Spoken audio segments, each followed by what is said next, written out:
यह देश हमारा है, हमें इसे बदलना है। यह देश हमारा है, हमें इसे बदलना है। बरसों की गुलामी को हमें खत्म ही करना है। बरसों की गुलामी को हमें खत्म ही करना है। यह देश हमारा है, हमें इसे बदलना है। यह देश हमारा है। अब जुल्म न सहेंगे हम और लुट न सके इज्जत। अब जुल्म न सहेंगे हम और लुट न सके इज्जत। हमें जुल्म और जालिम को दुनिया से मिटाना है। हमें जुल्म और जालिम को दुनिया से मिटाना है। यह देश हमारा है, हमें इसे बदलना है। यह देश हमारा है, हमें इसे बदलना है। बरसों की गुलामी को हमें खत्म ही करना है। मेहनत का फल मीठा हमें सबको दिखाना है। मेहनत का फल मीठा हमें सबको दिखाना है। इस भटके हुए युग को हमें राह पे लाना है। इस भटके हुए युग को हमें राह पे लाना है।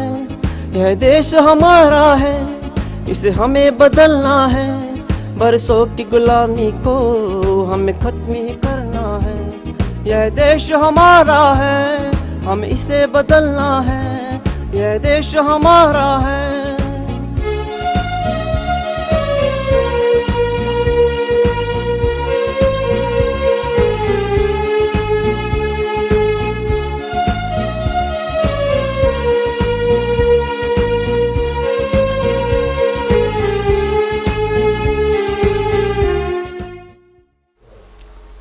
हम अपनी मेहनत समर्पित करते हैं देश के उन महान देशभक्तों के श्री चरणों में जिन्होंने हमारे सुखी जीवन के लिए अनेक यातनाएं सही, गोलियां खाई, फांसी चढ़े और गुमनामी के अंधेरों में खोए श्री सुभाष चंद्र बोस के चरणों में जो हमारे आदर्श हैं।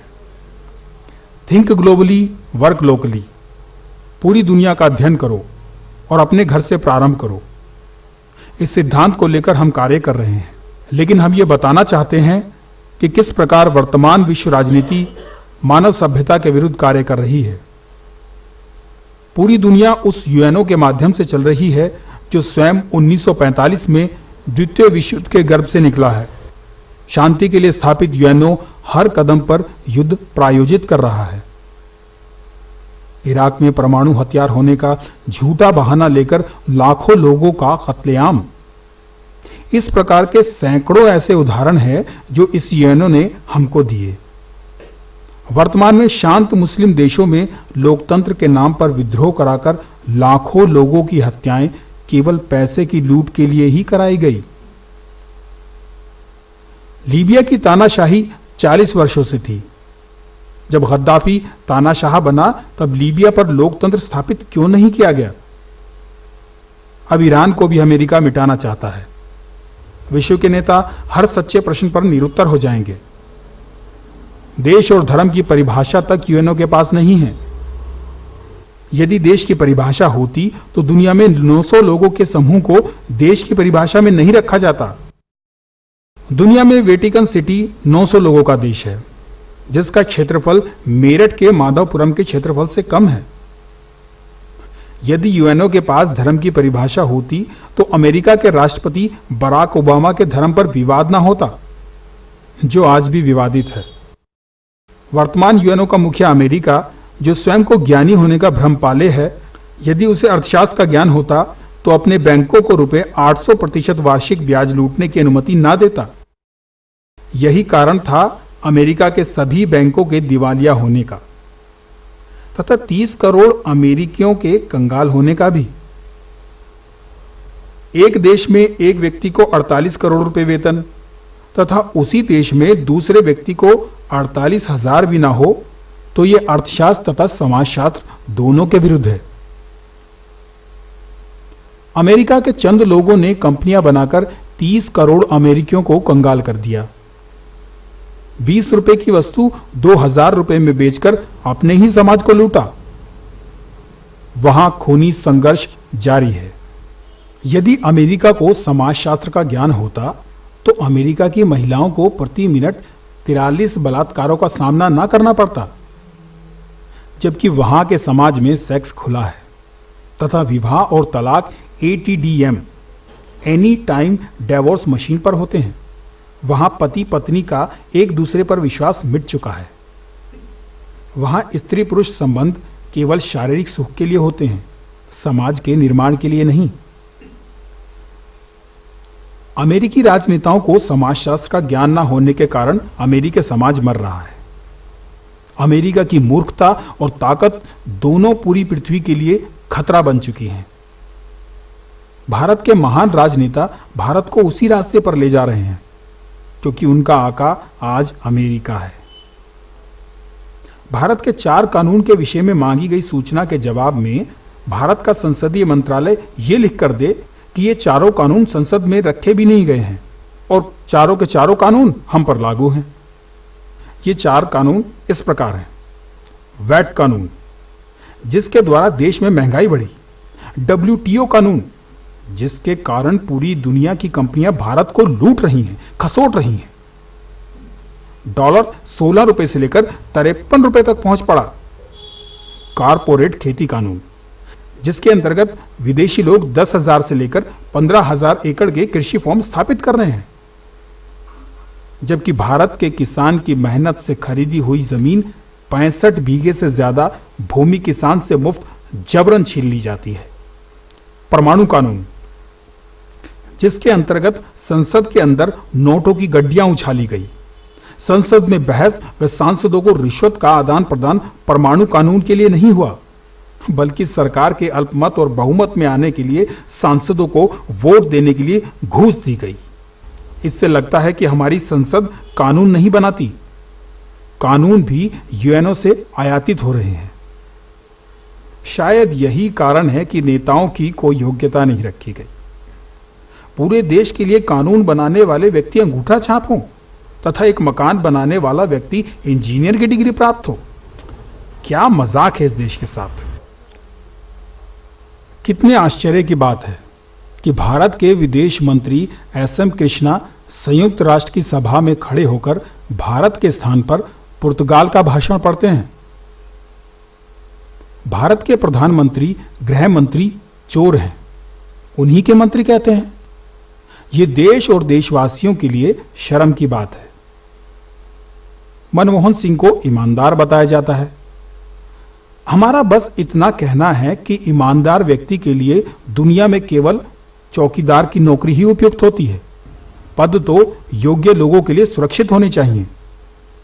भारत का लोकतंत्र कितना बड़ा धोखा है, इसका प्रमाण मनमोहन सिंह है, जो विश्व के सबसे बड़े लोकतंत्र के सबसे बड़े ओहदे पर बैठे हैं। उन्होंने आज तक भारत में लोगों के माध्यम से ग्राम सभा की सदस्यता का चुनाव भी कभी नहीं जीता। है ना हमारा लोकतंत्र एक धोखा। भारत में योग्यता को मिटाना। भारत में जहां उन राजनेताओं की योग्यता शून्य रखी गई जिन्हें देश और समाज को दिशा देने का दायित्व दिया गया, वहीं समाज में भी योग्यता को मिटाने के लिए शिक्षा पद्धति को मिटाया जा रहा है। CBSE बोर्ड की परीक्षा केवल इसलिए समाप्त की गई जिससे भारत का युवा पढ़ लिखकर विदेश में नौकरी ना प्राप्त कर सके, क्योंकि भारत में तो नौकरी रिश्वत और आरक्षण की भेंट चढ़ चुकी है। योग्यता के आधार पर कोई नौकरी है ही नहीं। अब सेंट मेरी DPS में पढ़ने वाले बच्चों का भविष्य अंधकार में है, क्योंकि प्राइवेट संस्थाएं अपने बच्चों को झोली भर भर कर अंक देंगी और अभिभावकों को गुमराह करेंगी। ब्रिटेन जिसका अमेरिका कभी गुलाम हुआ करता था, आज वो अमेरिका का द्वारपाल बनकर रह गया है। आज प्रत्येक नागरिक पर 64 लाख रुपए का कर्जा है, करीब 80,000 पाउंड। वहां की कंपनियां भी एक स्टील का छल्ला जो अधिकतम ₹2 का होगा, 450 रुपए का बेचकर अपने ही समाज को लूट रही हैं।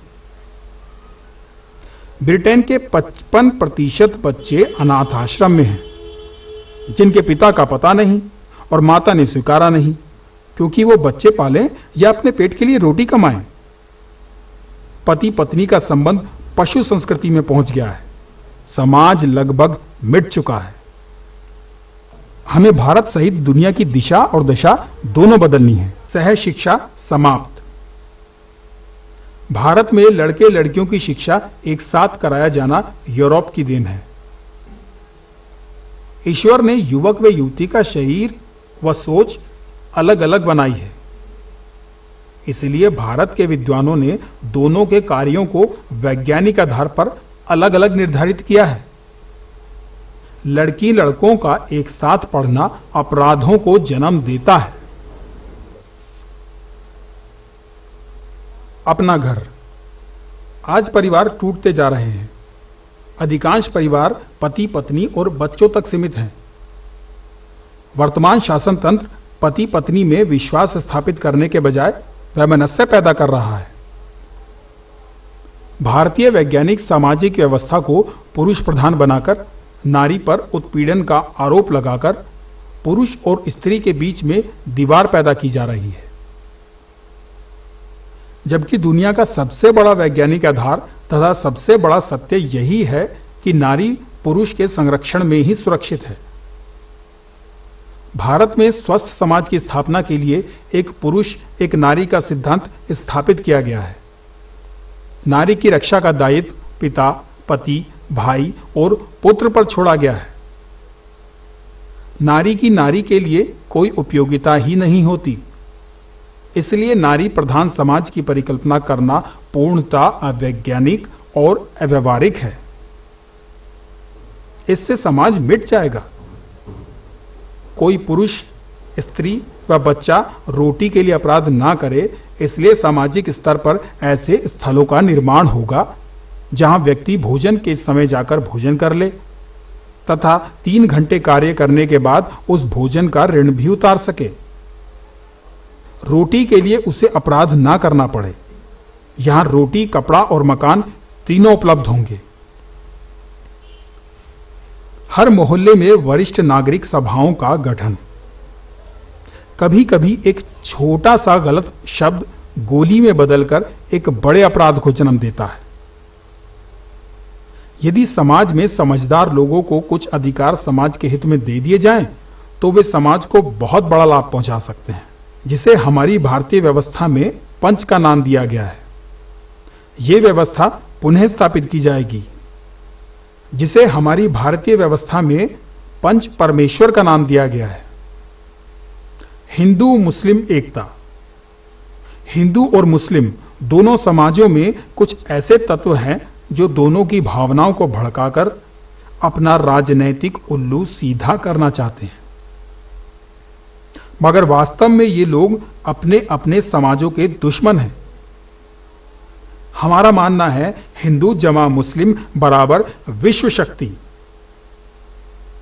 महंगाई। एक आम आदमी अपने जीवन में सबसे महंगी वस्तु के रूप में मकान खरीदता है। हम ये मकान आधी कीमत पर उपलब्ध करा देंगे। 1000 रुपये प्रति वर्ग मीटर किसान को देने पर तथा आधी भूमि विकास में छोड़ने पर अत्यंत सुंदर कॉलोनी में 3000 रुपये मीटर में आवासीय भूखंड नागरिकों को उपलब्ध कराए जाएंगे। हमारी आर्थिक इकाई समाज को गुणवत्ता युक्त सामान बाजार भाव कीमत से कम मूल्य पर उपलब्ध कराएगी।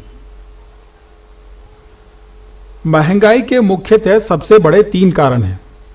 1947 की तुलना में 1000 गुना टैक्स आज लूटा जा रहा है। डॉलर जो 1947 में 1 रुपये का था, 1968 में 4 रुपया 75 पैसे का था, 1991 में 16 रुपये का था, आज 53 रुपये का है। आप सोचो कि 53 रुपये का $1 है, तब 70 रुपये लीटर पेट्रोल है। यदि डॉलर रुपया बराबर हो जाएगा तो 70 रुपये का 53 लीटर पेट्रोल आएगा। यह सब दिल्ली की राजनीति का हिस्सा है। आजाद हिंद फौज ने क्या किया है? जब लोगों ने सरकारी घर खरीदे, सोने लगा, उनकी बाकी की जिंदगी अब चैन और सुकून से अपने घर में कटेगी। मगर अधिकारियों की लापरवाही की वजह से उनका चैन और सुकून तो छिना ही, उनकी जिंदगी नर्क की तरह हो गई। अब इतने वर्षों बाद यहाँ के लोग उन अधिकारियों को अदालत में ले जाना चाहते हैं जिनकी वजह से उनकी जिंदगी से चैन और सुकून छिन गया।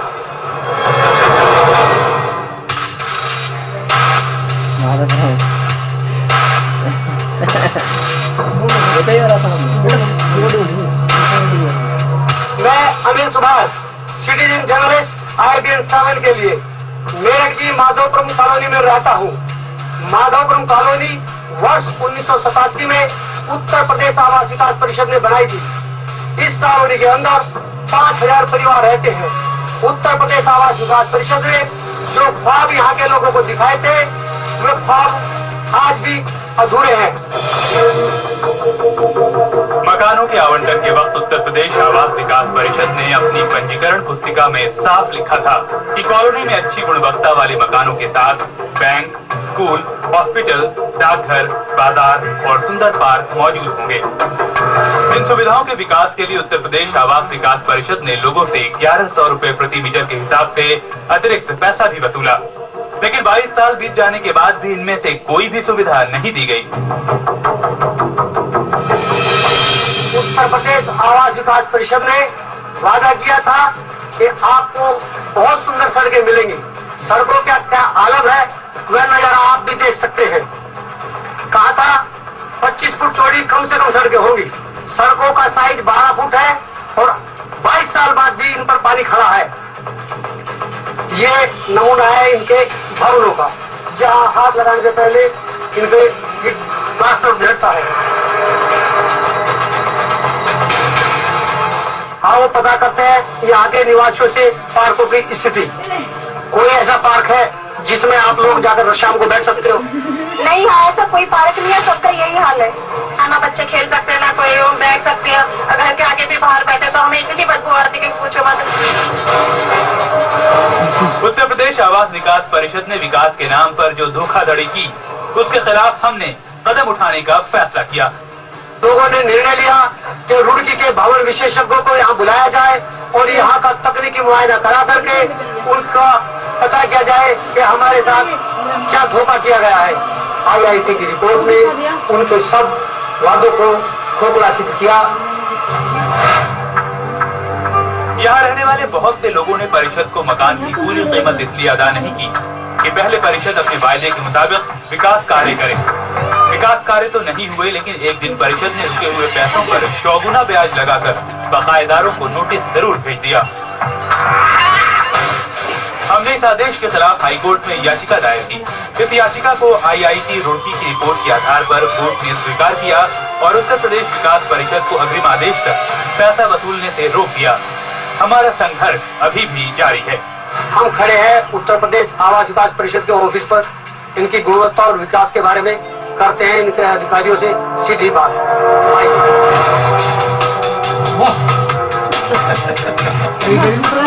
आप आ गए ना?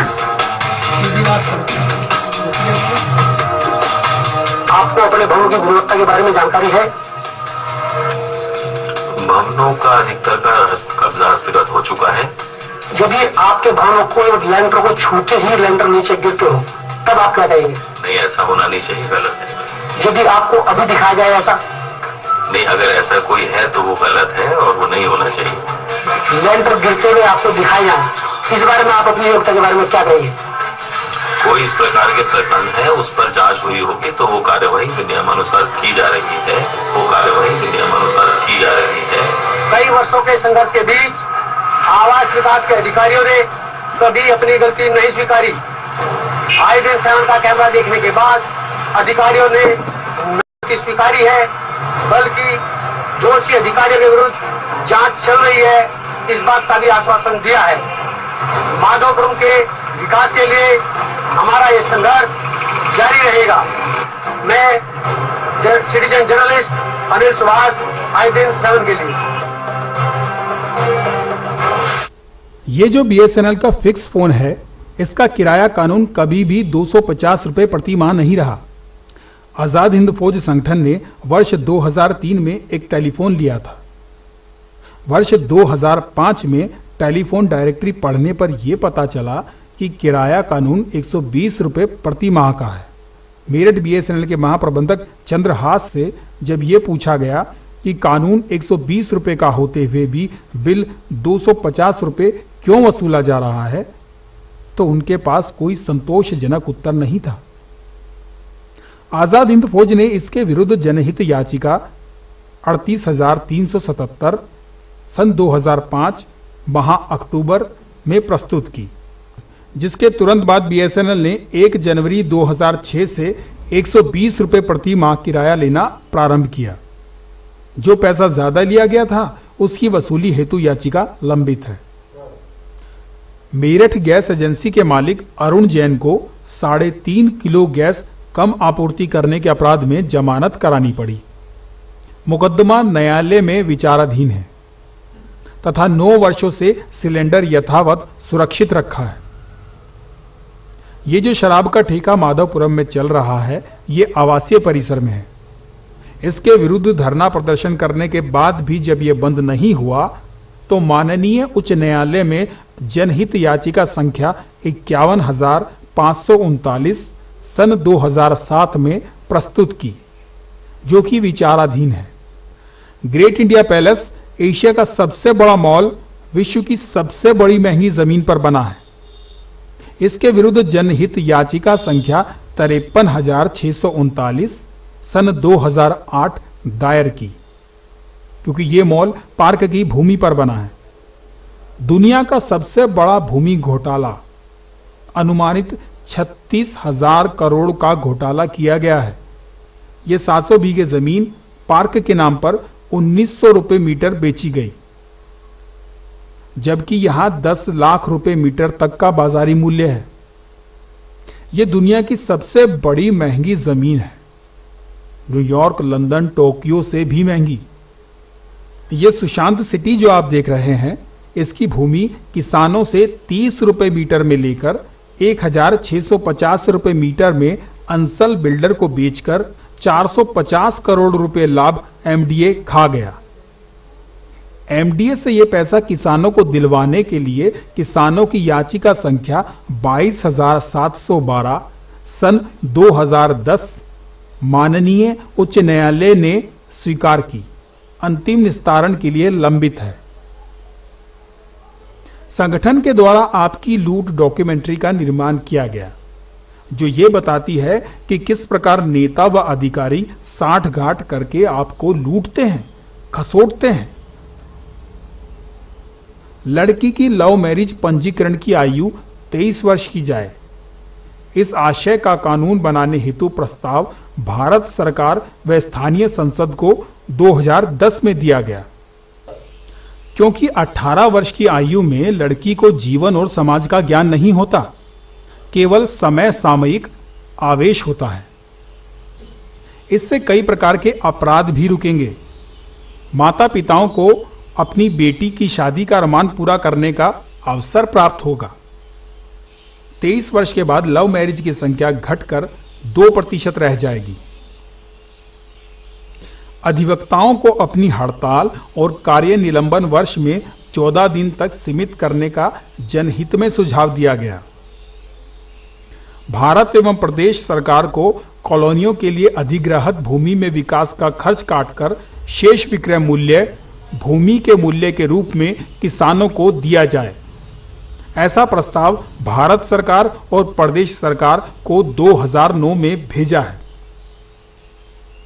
बीएड का शिक्षण एवं प्रशिक्षण मात्र 15,000 रुपए में कराने के लिए प्रस्ताव उत्तर प्रदेश सरकार को भेजा गया। रोडवेज बसों के समानांतर 20% कम किराए पर यात्रा सुविधा उपलब्ध कराने हेतु प्रस्ताव प्रदेश सरकार को वर्ष 2009 में भेजा। मेरठ के नागरिकों को आधी कीमत पर भवन उपलब्ध कराने के लिए मेरठ विकास प्राधिकरण को 2009 में प्रस्ताव भेजा गया, मगर अब यह कार्य आप लोगों की वोट की ताकत से किया जाएगा। अब देखते हैं आजाद हिंद फौज आपको क्या क्या लाभ पहुंचा रही है। माधवपुरम में नेताजी नेत्रालय एवं स्वास्थ्य सहायता केंद्र की स्थापना की है, जिसके माध्यम से आंखों का इलाज धर्मार्थ चिकित्सालयों से भी सस्ता, बिना चंदे, बिना दान के उपलब्ध है। विभिन्न प्रकार के रोग विशेषज्ञ संस्था के पर्चों पर 50% से लेकर 80% तक की छूट दे रहे हैं। एमआरआई, अल्ट्रासाउंड, सीटी स्कैन की जांच पर 25% से लेकर 50% तक की छूट सभी गरीब लोगों को बिना किसी सिफारिश व प्रमाण पत्र के उपलब्ध है। भारत की राजनीति। वर्तमान भारत की राजनीति झूठ से प्रारंभ होकर धोखे पर खत्म होती है। बांटो, लड़ाओ और लूटो के रथ पर सवार रहती है। इसको सिर्फ और सिर्फ आपकी वोट बदल सकती है। बस आपको अपनी वोट का सही प्रयोग करना है। हम ये बताना आवश्यक समझते हैं कि कोई कार्य तो केवल एक व्यक्ति द्वारा ही किया जा सकता है, दो के द्वारा नहीं। जैसे आईएएस की परीक्षा केवल एक व्यक्ति पास करेगा, दो व्यक्ति मिलकर नहीं।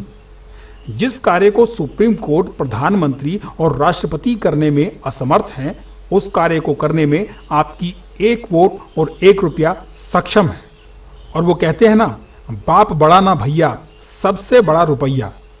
यही आपका रुपया आपसे आपके जाति धर्म के नाम पर नेता लूटते हैं। हम आपको बताना चाहते हैं, भारत में हर गरीब लगभग 40,000 रुपए प्रति माह टैक्स व रिश्वत देता है। भारत में गरीब व्यक्तियों को 1 रुपए या 2 रुपए किलो राशन इसलिए दिया जाता है जिससे वो जिंदा रहे, मेहनत करता रहे और नेता उन्हें लूटते व लुटवाते रहे। हमारा कहना है, जाति धर्म की राजनीति, नेताओं की मौज, आपकी दुर्गति। अब हम ये बताना चाहेंगे कि आपकी वोट क्या क्या करेगी। मेरठ से एक इतिहास रचेगी, आपकी समस्याओं का समाधान करेगी। मतदाताओं का आरोप मिटेगा कि बेईमान ही जीतता है, ईमानदार नहीं। बहुत लूट चुका देश हमारा, अब वतन लूटने ना देंगे। 65 वर्षों में लूटा पैसा तुमसे, तुमको लाकर वापस देंगे। जय हिंद। मेरठ भारत को, भारत दुनिया को राह दिखाएगा। जय हिंद।